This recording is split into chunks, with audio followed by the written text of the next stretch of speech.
One thing that is pretty apparent to me, especially from hearing you talk about it a little bit today, is kind of that struggle between what's relevant to you as a writer and what you make relevant to an audience, right? Making kind of the balance between creative and commercial. And Hmm. was that kind of a struggle for you in getting published? Because just listening to your songs and how much storytelling there is in them, a lot of times the publishers aren't looking for storytelling. Yeah, I just think I just got in front of a handful of ones that did at the right time, just wanted that. I think coming at the tail end of like bro country and stuff, like Mm-hmm. 2011, that it was really starting to, or sorry, 2000, when did I sign my deal? 2020. It was kind of coming to the end of, I feel like, the bro country Mm-hmm. thing. So yeah, I don't know. It might have been a hindrance before. I never really tried to write that stuff. I always tried to write it a little differently. Um, so I'm not sure, man. I don't know.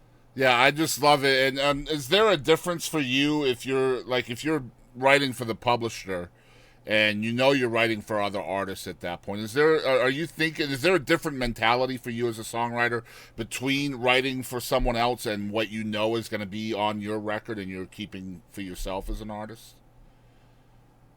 Yeah, I'm kind of I feel like I have a little bit of a reputation as the guy that's not going to write straight down the middle, to just like feed the machine. Um, but you get in rooms with certain writers who will kind of lead you back that way a little bit, which is a good thing. Um, Yep. but I've never really go into any right. I don't. That's not true. But not very often am I like, all right, this is just feeding the machine today, and I'm not. No matter what I do, you get in certain rooms, you're like, it's just going that way. Like Yeah. it's just you're not going to steer it away. So just do your best you can and be a part of it. And some days you're just like getting the coffee for everybody because they're, Yeah. it's just like you're there.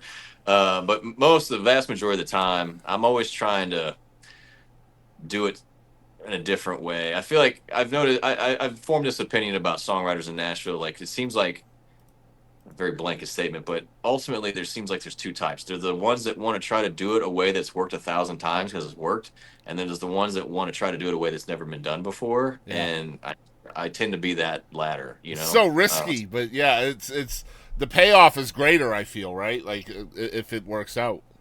if it works, yeah, I think so. I mean, you get in the rooms, you start to meet a lot of other writers, you become friends with them, you know them, and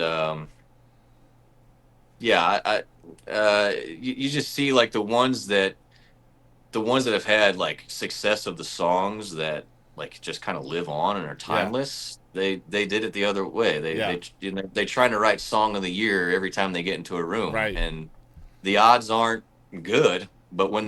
when they hit, the jackpot's bigger. Look, You know, some of so them have written Song of the Year and still can't write another Song of the Year, right? Sometimes yeah, it's a yeah. once in a lifetime thing. Sometimes it's a zero in a lifetime thing, to be honest. I mean, obviously, most times it is. I love hearing you say, I'm not a writer that's right down the middle. I've also read about you that you have called your writing off center. Which is kind of the same thing. So, what makes your writing off center in your mind, do you think? I think I just if I said that, that sounds like something I would say. I think what I meant was just like down the middle to me is like feed the machine, like just kind of do it the way it's done. Stick to the 4-1-6-5 chord progression of some kind. Of keep the you know what I mean. Yep. I just don't like doing if I feel like I've heard it before. I just like I just don't doesn't do anything for me, and I don't want to. I worked a job. I say this. I worked a job for a long time as a speech therapist that I did not like. I did not like that working as a speech therapist, and I love writing songs, and I don't want to not like that. So I want to keep doing it the way that brings me joy. You don't want it to become a job, right? Yeah. No, Yeah. I don't. I don't. Yeah, I got you. I love that, man.